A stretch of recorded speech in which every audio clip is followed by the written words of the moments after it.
Olá, amigos, sejam bem-vindos mais uma vez ao meu canal do YouTube, onde nós estamos abordando a questão do aborto sentimental.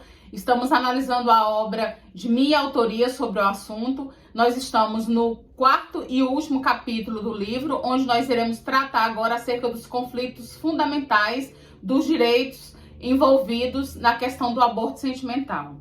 É evidente que se revelam no corpo da sociedade brasileira diversos conflitos em torno da polêmica sobre o aborto, visto que ocorre um conflito de interesses entre a mãe e o filho indesejado. A mãe clama pela liberdade de decidir sobre o fim da concepção ou não, e o filho clama, ainda que indiretamente por meio do Estado, pelo direito de viver, ou seja, de permanecer vivo no ventre materno, para que possa continuar sua trajetória de vida extrauterina. Verifica-se que os conflitos são tanto de ordem jurídica quanto moral e religiosa. Sob o aspecto jurídico, conclui-se que o aborto legal, aquele que ocorre em caso de gravidez decorrente de estupro, previsto no artigo 128, inciso 2 do Código Penal, e defendido por alguns projetos de lei que estão em trâmite no nosso Congresso Nacional, aqueles que prevê a legalização do aborto para os casos de gravidez não planejada, e ainda a ADPF 54, que autoriza o aborto de anencéfalos, quando não oferecem riscos de morte para a mãe, serão todos caracterizados como aborto sentimental decorrente de gravidez indesejada.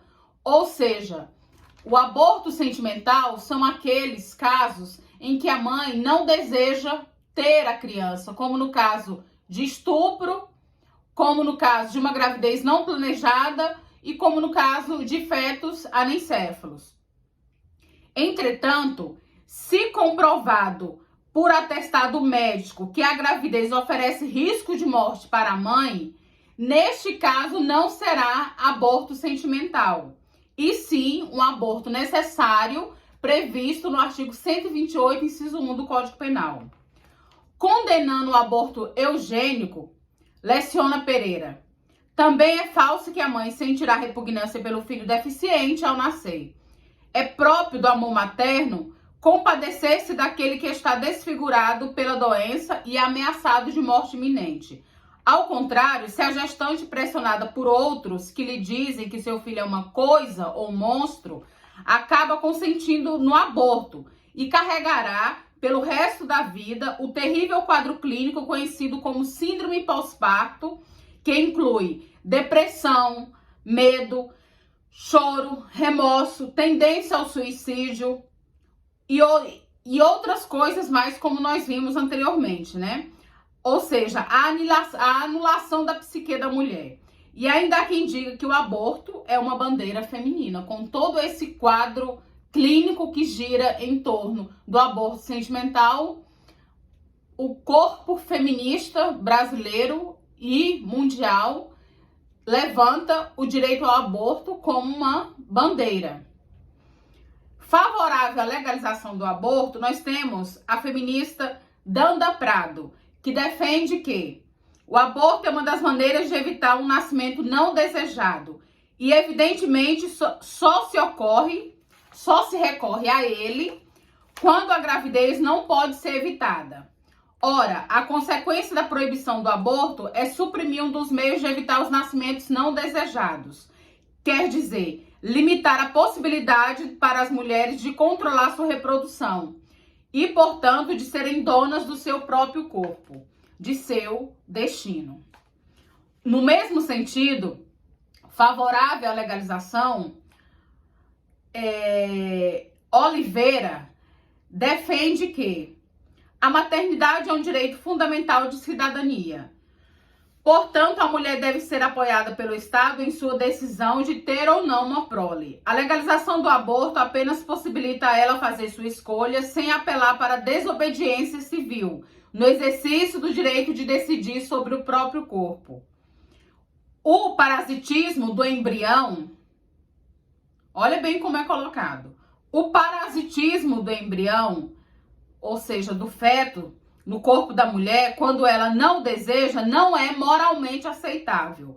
E as interdições do aborto jogam na clandestinidade um problema de saúde pública. Vejam só como está sendo visto, como está sendo colocado o filho indesejado, como um parasita dentro do corpo da mulher.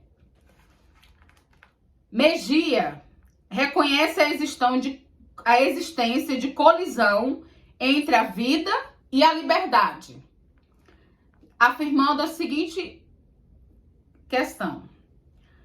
Trata-se, então, como em muitas outras situações enfrentadas por pessoas ou sociedades no curso de suas vidas ou de sua história, de um sério conflito de valores no qual será necessário reduzir os prejuízos ao mínimo, recorrendo à regra do melhor caminho, tendo plena consciência das dificuldades que decidir a interrupção de uma gravidez encerra e o autor reconhece os graves conflitos que a mulher deve enfrentar ao tomar a decisão de recorrer a esse procedimento. Então, esse autor já conclui pela existência de conflitos entre direitos fundamentais da mulher e do nascituro. Verifica-se, portanto, que a gravidez decorrente de estupro trata-se de uma gravidez indesejada para a mãe, assim como a gravidez não planejada, por falta de utilização de métodos preventivos de concepção ou ainda a gravidez de fetos anencéfalos. A diferença entre as duas é a existência de previsão legal que permite o aborto somente nos casos de estupro, no qual os sentimentos da mãe têm relevância jurídica sob a alegação de que a mulher não poderá conviver com o produto de um crime, tendo em vista que o ódio poderá marcá-la pelo resto de sua vida ao ter que conviver com a criança. Já nas outras duas hipóteses, como gravidez não planejada e aborto de fetos anencéfalos, o aborto só é permitido hoje pela jurisprudência brasileira no caso de fetos anencéfalos, que é a DPF número 54, uma decisão do Supremo Tribunal Federal. Nesse caso, nós podemos verificar que, tendo em vista que o ódio poderá marcar a mãe pelo resto de sua vida, gerando com isso uma grande polêmica doutrinária. Pois em todos esses casos o aborto ele possui um fundo sentimental. Ou seja, a polêmica que existe hoje gira em torno do aborto em caso de gravidez decorrente de estupro, porque ele é um aborto sentimental. Então, os defensores da legalização do aborto, eles querem estender esse tipo de permissão para os casos de gravidez não planejada, alegando que a gravidez indesejada também tem ordem de fundo sentimental. Então, merece o acolhimento da lei para a prática do aborto. É certo que a gravidez decorrente de estupro será indesejada pela mulher, pois não planejou ter o filho, nem tampouco quis praticar o ato sexual. Logo, teve violado o seu direito à liberdade sexual, conforme o artigo 213 do Código Penal. Neste caso, a gestante abalada psicologicamente, ela será vítima do sentimento de ódio e repúdio pelo filho, concebido no seu ventre. Para isso, o legislador achou por bem permitir o aborto em caso de gravidez decorrente de estupro, conforme artigo 128, inciso 2 do Código Penal. Para quê? Para resguardar o direito à liberdade sexual da mulher. Diga-se de passagem, um direito inferior ao direito à vida. Mas, por outro lado, não se pode fazer vistas grossas para um segundo sujeito passivo no crime do estupro. Quem? O feto, que foi concebido quando da prática do crime. E que nós podemos entender que a criança, ela é uma terceira pessoa, ela é um terceiro sujeito de direito. É um ser humano independentemente da mulher. Este, por sua vez, é vítima tanto quanto a mãe, pois não pediu para ser gerado em tais circunstâncias. Portanto, mãe e filho tiveram sua dignidade violada. Então, por que penalizar o feto? Retirando-lhe o único direito que lhe resta, no caso, a vida. Por outro lado, a mãe poderá ou não ter condições psicológicas de criar esse filho, sendo que a mesma jamais poderá ser obrigada a amá-lo, a não ser que o amor supere o sentimento de ódio, libertando a mãe do trauma sofrido. É certo, meus leitores, que nós não podemos cobrar da mulher vítima de estupro o amor pela criança. Só que, ao mesmo tempo, nós também não podemos sacrificar a criança para resguardar o direito à liberdade sexual da mulher, porque trata-se de um direito constitucionalmente inferior.